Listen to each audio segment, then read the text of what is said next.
13 crore PM Usha से आपको मिला है। मैं अपेक्षा करती हूँ कि आपने 13 करोड़ रुपये का प्लान क्या किया हुआ है और सरकार में आपने भेजा है कि नहीं भेजा है 13 करोड़ का प्लान, क्योंकि आगामी 17-18 तारीख को मैं जितनी यूनिवर्सिटी को पीएम उषा में से पैसे प्राप्त हुए हैं ये सब लोगों का प्रेजेंटेशन देखने वाली हूँ। ये न हो कि बलिया यूनिवर्सिटी ने अपना प्लान भेजा है, न हो वहाँ, क्योंकि आपके प्रवचन में ऐसा कुछ नहीं आया। इसी तरह समर्थ पोर्टल में आपने यूनिवर्सिटी ने क्या काम किया है वो आज मैंने नहीं सुना मित्रों से।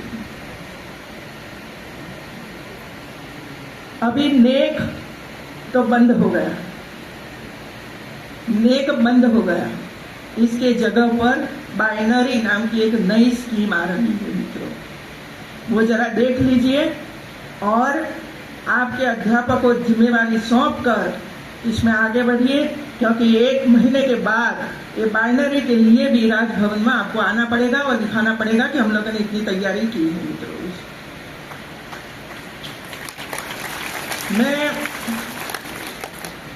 बहुत ध्यान से सुनती थी कुलपति जी का प्रवचन, लेकिन सबसे ज्यादा प्रवचन में आनंदीबेन क्या है, हमारे उपाध्याय जी क्या है, हमारे चौधरी जी क्या कर रहे हैं, वो ही सुनाई पड़ा। लेकिन ये यूनिवर्सिटी ने पिछले 1 साल में क्या काम किया नया, इसमें मैंने कहीं नहीं देखा मित्रों।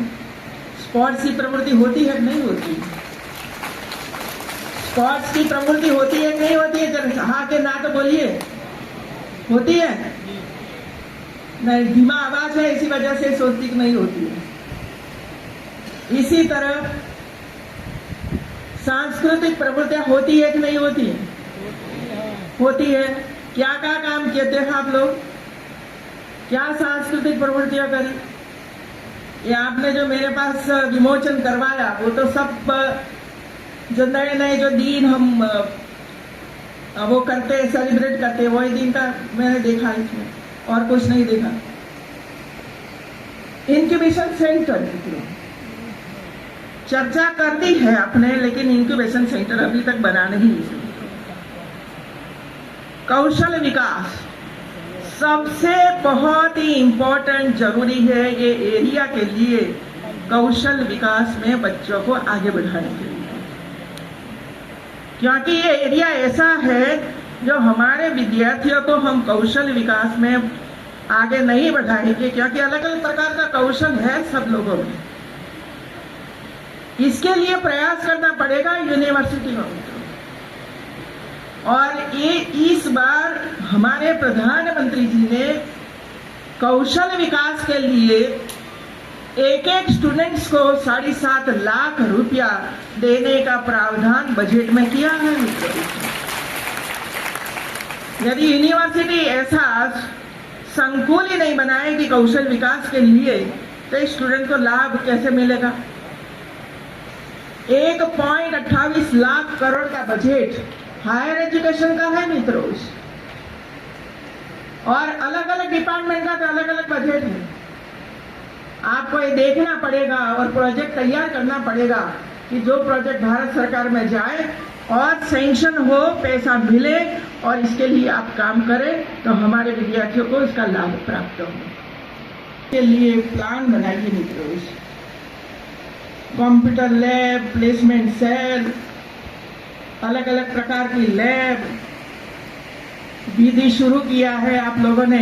इसमें लैब है, बनी है, बनने जा रही है, क्या है इसका कोई उल्लेख नहीं हुआ। और 10 वर्ष का प्लान, आगामी 10 साल में ये यूनिवर्सिटी को आप किस तरह आगे बढ़ाओगे, ये साल में ये होगा, ये साल में ये होगा, ये साल में ये होगा, ऐसे करते करते यूनिवर्सिटी आगे बढ़ती है मित्रों। अब इधर हमारे पद्मश्री चौधरी जी आए, कितनी अच्छी अच्छी बातें बताई हम लोगों को।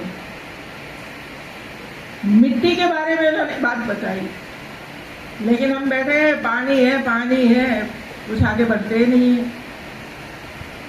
तो जितने भी पद्मश्री कृषि जगत में प्राप्त किया हो, ऐसे कृषि जगत के ऐसे होनहार हमारे संशोधकों, रिसर्चर को इकट्ठा करिए और सजेशन लीजिए उनके पास से कि भाई बताइए कि ये यूनिवर्सिटी और ये एरिया कृषि क्षेत्र में कैसे आगे बढ़ सकता है। उन्होंने ये भी बताया कि पहले ये होता था, हम उसको जीवित कर सकते हैं मित्रों, जीवित कर सकते हैं फिर से, लेकिन इसमें लैब करनी पड़ेगी, आपको कई प्रयास करना पड़ेगा तो ही जीवित होगा, बाकी तो नष्ट हो जाएगा आपका।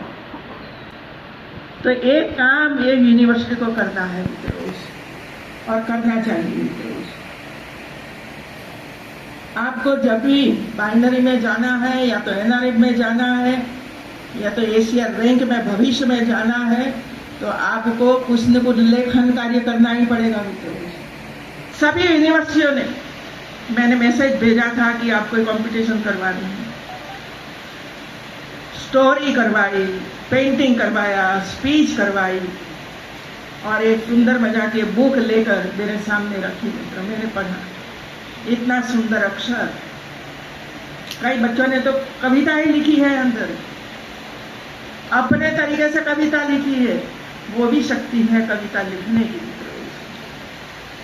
ऐसे बच्चों को ढूंढिए और इसको आगे ले जाने के लिए प्रेरित करिए, और भविष्य में जो कंपनियों में उनको इंटर्नशिप करने के लिए जाना है, कई छात्रों को आज मेडल प्राप्त हुए। मेडल लेने के लिए आते थे तब भी कोई खुशी नहीं दिखाई पड़ती थी, कोई खुशी नहीं दिखाई। पूछा क्या बीमार है तू, पूछो एक कहाँ बैठी हो, मैंने पूछा कि बीमार है तू, ना ना, अरे हाथ में गोल्ड मेडल है, फेस पर गोल्ड दिखाना चाहिए हमारे फेस पर, न चाल में गोल्ड मेडल, न फेस पर मेडल, न शक्ति में गोल्ड मेडल, ये सब में दिखाई पड़ना चाहिए मित्रों। ऐसे सभी हमारे होनहार बच्चों को बहुत बहुत बधाई देती हूँ।